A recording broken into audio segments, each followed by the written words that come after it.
Hi everybody, Julie Friedman-Smith, Gail Bell from Parenting Power. We are in June, the month of June. Yes. Take a breath. Yeah, And lots happening. There is a lot happening. So we were talking today about many things, one of those being that it's exam month for many of our kids in middle school, junior high, senior high. And you wanted to share some great helpful tips. Right, well, we are getting a few phone calls, emails about some arguments happening in the home because parents care and they want their kids to do well on their exams, and not for selfish reasons, but honestly, I think we believe very strongly so their kids feel good about themselves. Yes, absolutely. But what we know about the teenager brain is that it doesn't organize itself very well. So when we talk to the kids in the moment about, okay, what's your homework today? What do you have to do? When's this test? Get it out. Get going. Let's go. Yeah, they can get a little defensive because they're not speaking from their logical part of the brain. They're speaking from their emotional part of the brain. So, and sometimes these conversations are happening daily. So the parent's intent is to help, and they want to know, so they make sure their kids know, and it often ends up in big arguments and a lot of negative emotions even before your child maybe sits down and has to start to study. So we just wanted to share a tool, and it's never too late to start. So kids need to see. So if your child says to you, but it's in my phone, we say, which it likely is. We say, great, but we also need to write it down. And don't do it in the moment. Say, can we talk about this tomorrow or later tonight or Sunday, whatever time works for your family, right? And then strongly suggest you just print off like a calendar like this off. You don't have to get anything fancy. No. Right? Exactly. And then they can either take this and fill it in themselves, and every child will do it a bit differently, or you can do it with them, or you can say, this time we're actually doing it together, and then next time you can do it. And it just gives them a sense of calmness, actually. They may not admit that to you. But it also... What, that you're right? But it also allows them to see how much time they have, right? Yes. Because it's not all... Sometimes they might feel like they're just studying. Right. So it allows them to plot some stuff out and see it, because they have to see it. And then also, then you don't have to ask them every day. Well, that's exactly it. So they have to see it. And one of the reasons that I say it's great to have it out on a schedule is that so that I can see it.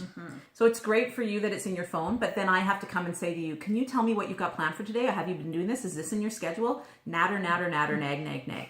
Whereas if it's written out and everybody can see, then I know, and you know, and we all know. And so there are a bunch fewer questions, because as we know, we also got questions about lying this week. And one of the things about kids lying is that oftentimes we encourage our kids to lie by asking questions. Did you do it? Is it time yet? When we know the answer already. So once the schedule is up for everybody to see, you don't have to ask leading questions that are causing your kids to lie. You can just say, the schedule says it's time to do this. Please show me this. And it's just clearer communication, not about blaming or shaming, just factual. That's so true. That's so true. And kids get stuck, right? So we know that their brain's not wired to organize right now. We can't use that as an excuse. This is one organizational tool that'll help you get through some finals and some tests. But when they get stuck, they feel overwhelmed and they get that yucky feeling in their stomach, and then they get defensive, right? Because they feel like they're going to disappoint you. So there's so many emotions around. They're good kids, but they get stuck, and then they pretend they don't care, and they really do care. Yes, they do. You're They such really an do. advocate for kids. Gail loves kids so much. She is so much on their side.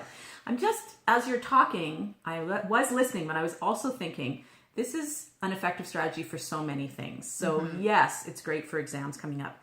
You may also have a child in your house that should be, or you want them to be, looking for a job, and they're feeling overwhelmed about making a resume and going and applying for jobs. And, did you do it? Well, I don't have time today. Well, when are you going to do it? So this exact same calendar thing could work for that.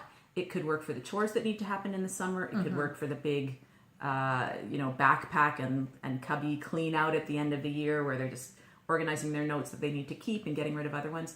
Any of these big tasks you have to do where it feels like your kids don't have time, creating a calendar and mapping out the time that they actually do have and when they're going to get it done is really calming. Even though it may be frustrating in the moment, then it's calm. Everybody has a plan. That's right. And then they can also put free time in there. Yes, that's really important. So if you get this done here, you've got all this free time. So, a month calendar is really a helpful tool, and it doesn't have to be anything fancy you go out and buy or anything.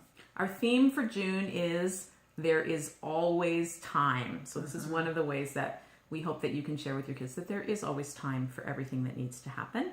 We'll talk to you next week.